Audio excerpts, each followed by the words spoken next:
السلام علیکم ورحمۃ اللہ وبرکاتہ۔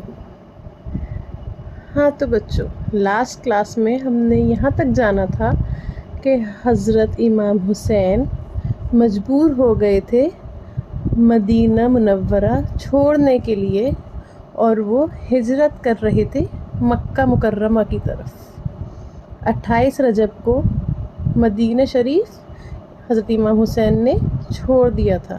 رات کو وہ اپنی اہل عیال کے ساتھ پورا قافلہ روانہ ہو گیا تھا مکہ مکرمہ کے لیے۔ اب یہ قافلہ 3 شعبان کو مکہ مکرمہ پہنچا۔ امام حسین جب مکہ شریف آئے تو وہاں پہ انہیں کوفہ سے، کوفیوں کے لیٹرز جو کوفہ میں رہتے ہیں انہیں کوفی کہتے ہیں، تو کوفی لوگوں کے لیٹرز آنے لگے۔ سارا معاملہ جس میں وہ جان رہے تھے کہ کس طرح سے یزید اپنا امیر بننے کا خواب پورا کر رہا ہے اور وہ خلافت پہ آ چکا ہے، خلافت لوگوں کو مجبور کر رہا ہے کہ اس سے بیعت کریں لوگ۔ اور ایسا نہیں تھا کہ 1 لیٹر یا 2 لیٹر آئیں، یا بہت ہوا تو 3 لیٹرز آ گئے، نہیں، بلکہ اتنے لیٹرز آتے تھے کہ 3 بوریاں بھر گئی تھیں امام حسین رضی اللہ عنہ کے پاس لیٹرز کی، جس میں صرف یہی لکھا ہوتا تھا، ان کا مضمون جو فارمیٹ ہوتا تھا وہ یہی ہوتا تھا امام حسین سے کہ آپ آ جائیے، بس ہم لوگ آپ کے ساتھ ہیں، ہم لوگ آپ کے بیعت کریں گے اور ہم یزید کا ساتھ نہیں دیں گے، ہم یزید کے خلاف ہیں، کیونکہ یزید جو تھا وہ دینی معیار میں پورا اتر ہی نہیں رہا تھا۔ وہ شراب پیتا تھا، الکوہل، وہ جوا کھیلتا تھا، اسلام میں جو جو چیزیں منع ہیں وہ سب کرتا تھا، وہ نمازی تھا، وہ دین محمدی پہ تھا، لیکن وہ اسلام سے جن چیزیں ہمیں خارج کر دیتی ہیں وہ سارے کام کر رہا تھا۔ وہ زنا کر رہا تھا جو بہت بڑا گناہ ہے، شرابی، جواری، بدکار، بدبخت، سارے بد اعمال تھے اس کے اندر۔ تو لوگ لیٹرز میں یہی لکھ کے بھیج رہے تھے کہ آپ آئیے، ہم آپ کو اپنا امام مانتے ہیں، ہم آپ کے انڈر بیعت کریں گے، ہم یزید کو نکارتے ہیں، ہم یزید کا ساتھ نہیں دینا چاہتے، آپ آئیے۔ ہر لیٹر میں یہی لکھا ہوتا تھا۔ اب کیونکہ امام حسین رضی اللہ عنہ آل نبی میں سے ہیں، مولا علی کے فرزند ہیں وہ، تو انہوں نے یہ فیصلہ کیا کہ میں کوفہ جاؤں گا اور وہاں پہ لوگوں کو بیعت کروں گا اپنے انڈر، کیونکہ میں ایسے شخص کے فیور میں ووٹ نہیں کر سکتا جو کہ اتنا بدبخت ہو، اتنا بدکار ہو، جو میرے نانا کا دین اس طرح سے پامال کر رہا ہو۔ مکے میں جو آپ کے ساتھی تھے، صحابہ کے آل و آلات تھی وہاں پہ، ان لوگوں نے سب نے آپ کو منع کیا کہ آپ کوفہ نہ جائیے، کیونکہ حالات ہمیں کچھ ٹھیک نہیں لگتے، کوفی لوگ ہمیں کچھ بھروسے مند نہیں لگتے، آپ نہ جائیے۔ تو حضرت امام حسین نے کہا کہ دین کے خلاف غلط حکمران میں نہیں چن سکتا، کیونکہ اگر میں نے ایسا کیا اور میں کوفہ نہیں گیا تو حشر کے میدان میں اپنے نانا جان کو کیا منہ دکھاؤں گا کہ لوگ مجھے پکارتے رہے مدد کے لیے، مجھ سے خلافت کی امید کرتے رہے اور میں نے ان کی طرف سے آنکھیں بند کر لیں۔ ایسا کبھی نہیں ہو سکتا، مجھے آخرت میں اپنے نانا کو منہ دکھانا ہے اور ان کا دین بچانا ہے۔ تو جب سب نے اتنا اصرار کیا تو پھر یہ فیصلہ ہوا کہ حضرت مسلم بن عقیل جو حضرت امام حسین کے چچا زاد بھائی تھے، ان کو کوفہ بھیجا جائے، وہاں کا حالات کا جائزہ لینے کے لیے کہ کیا حالات ہیں، لوگ کتنا فیور میں ہیں، یا جو بھی پس منظر ہے وہ حضرت مسلم بن عقیل کے سامنے آ جائے گا، تو وہ وہاں جا کے ہمیں بتا دیں گے لیٹر کے تھرو، تو پھر امام حسین اس کے بعد جائیں گے۔ پھر یہ طے ہوا تو حضرت مسلم بن عقیل روانہ ہو گئے کوفے کے لیے۔ جب حضرت مسلم بن عقیل رضی اللہ عنہ کوفے پہنچے تو کوفے کا گورنر نعمان بن بشیر تھے۔ نعمان بن بشیر جو کوفے کے گورنر تھے وہ اہل بیت سے بہت محبت کرتے تھے، حضور کی محبت، مولا علی سے محبت، امام حسین سے محبت، اور بہت نرم دل شخص تھے وہ. تو انہوں نے حضرت مسلم بن عقیل کا استقبال کیا، ان کی وجہ جانی آنے کی، اور اپنے یہاں ہی انہوں نے ایک کمرہ انہیں رہنے کے لیے دے دیا. اب پہلے دن جب سب لوگوں کو پتہ چلا کہ حضرت مسلم بن عقیل آئے ہیں اور حضرت امام حسین نے انہیں بھیجا ہے، تو آپ بچوں یقین جانیے فرسٹ ڈے جب وہ وہاں پہنچے تھے 17,000 لوگوں نے حضرت مسلم بن عقیل کے ہاتھ پہ بیعت کی.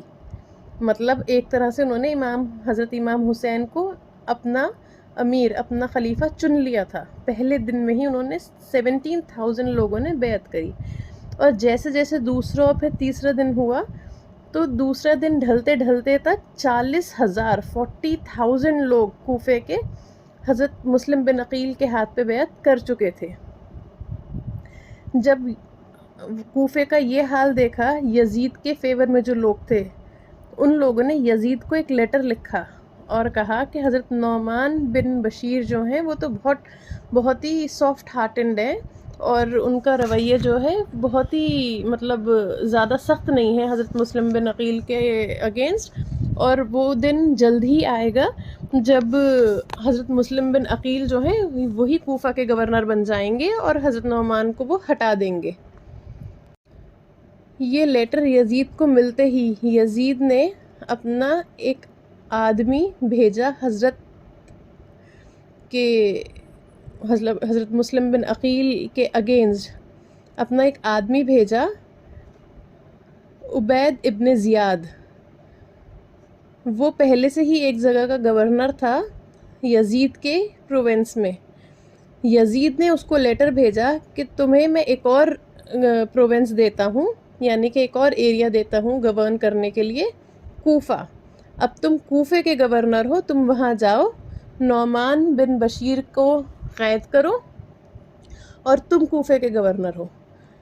تو رات جیسے ہی یہ بات پتہ چلی نا عبید ابن زیاد کو، تو وہ رات کو ہی اپنا بھیس بدل کے اور پورا اپنا جیسے پورا چہرہ کور کر کے راتوں رات وہ پہنچا کوفہ، اور اس نے نعمان بن بشیر کو قید کیا، اور راتوں رات اس نے ایک میٹنگ بلائی.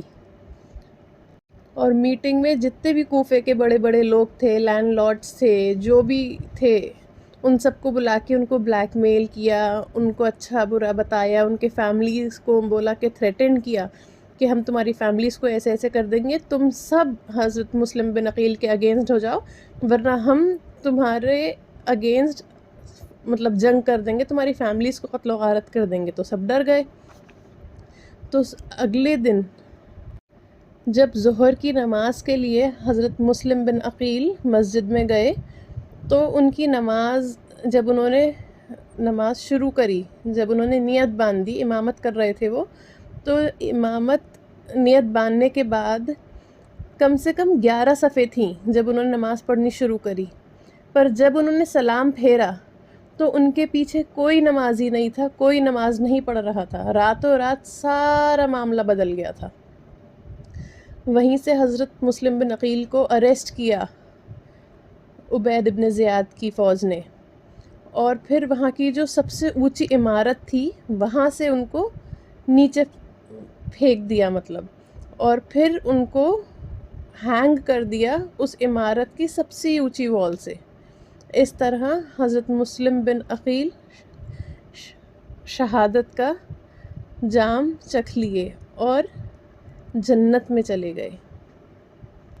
اور بچوں ایک امپورٹنٹ بات اور یہ ہوئی تھی کہ جس دن حضرت مسلم بن عقیل کو شہید کیا گیا تھا اس سے ایک دن پہلے ہی رات میں حضرت مسلم بن عقیل لیٹر لکھ چکے تھے حضرت امام حسین کو کہ کوفہ کا حال تو بہت اچھا ہے، جیسے لیٹرز میں تھا ہمیں تو ویسا ہی ماحول ملا ہے، کیونکہ بظاہر بات ہے جب وہ پہنچے تھے تو ایسا ہی ہوا تھا ان کے ساتھ، اور بہت سے ہزاروں لوگوں نے بیعت کی ہے اور راستہ بالکل صاف ہے، سب ہمارے فیور میں ہیں، آپ آ جائیے. تو یہ لیٹر وہ لکھ چکے تھے اور بھیج چکے تھے. اور جب حضرت مسلم بن عقیل گئے تھے تو ان کے ساتھ ان کے 2 شہزادے بھی گئے تھے، اون اور محمد ان کا نام ہے، اور کئی روایات میں ان کا نام ابراہیم اور محمد بھی آتا ہے۔ ان بچوں کے ساتھ بھی بہت ہی برا سلوک کیا گیا تھا۔ انشاءاللہ ہم پھر ان کی شہادت کے بارے میں بھی ایک بار ذکر کریں گے الگ سے۔ تو ابھی ہم اسی اپنے موضوع کو آگے بڑھاتے ہیں۔ وہ لیٹر امام حسین تک پہنچ گیا ہے اور انہیں یہ نہیں پتہ ہے ابھی کہ حضرت مسلم بن عقیل کو شہید کر دیا گیا ہے۔ وہاں سے حضرت امام حسین اپنی فیملی کو لے کے، بچوں کو لے کے، سب کو لے کے کوفے کے لیے روانہ ہو گئے، کیونکہ آپ کو پتہ ہوگا بچوں، کوفہ جو ہے وہ مولا علی کا بھی مطلب ایک کہتے ہیں نا کہ پروونس تھا، ان کا گھر تھا وہاں پہ، تو اس لیے پھر وہ بچوں کو لے کے، سب کو لے کے کوفہ کے لیے روانہ ہو گئے۔ اچھا ہاں، ایک اور بات بچوں، جب حضرت امام حسین کوفہ کے لیے روانہ ہو رہے تھے، اس سے پہلے حج کا مہینہ آ چکا تھا اور حضرت امام حسین نے ارادہ کیا تھا حج کرنے کا۔ تو وہ خانہ کعبہ میں حج کی نیت کر کے خانہ کعبہ میں طواف کر رہے تھے، تبھی انہوں نے کچھ ان لوگوں کو دیکھا جن پہ ان کو ڈاؤٹ ہوا تھوڑا سا کہ یہ تو جیسے مکے کے لوگ نہیں لگ رہے، تو ان کو احساس ہوا کہ شاید ان کو قتل کرنے کے لیے کچھ لوگ آئے ہیں۔ تو انہوں نے پھر حج نہیں کیا اپنا، انہوں نے اپنا حج پورا نہیں کیا، اپنے حج کو انہوں نے عمرے میں کنورٹ، مکے سے کوفہ کے لیے روانہ ہو گئے۔